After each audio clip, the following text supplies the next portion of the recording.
കേരളത്തിലെ Congress president ആരാകണമെന്നതിൽ തീരുമാനമെടുക്കാനാകാതെ high command.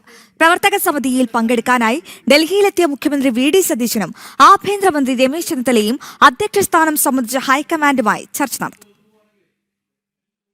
കേരളത്തിലെ PCC president Sunny Joseph മന്ത്രിയായതോടെയാണ് പുതിയ പ്രസിഡന്റിനെ കണ്ടെത്തേണ്ട സാഹചര്യം സൃഷ്ടിക്കപ്പെട്ടത്. വന്ദേമാതര വിവാദത്തിന്റെയും ദിമാഗി നക്സൽ അനുകൂല നിലപാടിന്റെയും പേരിൽ വിമർശനം ഉയരുന്ന പശ്ചാത്തലത്തിലാണ് ഡൽഹിയിൽ കോൺഗ്രസിന്റെ പ്രവർത്തക സമിതി യോഗം ചേരുന്നത്. നിയമസഭാ തെരഞ്ഞെടുപ്പ് നടക്കാനിരിക്കുന്ന പഞ്ചാബിലടക്കം പാർട്ടിയിൽ പ്രശ്നങ്ങൾ നിലനിൽക്കവെയാണ് ഹൈക്കമാൻഡ് കൂടിയാലോചനകളിലേക്ക് കടന്നത്.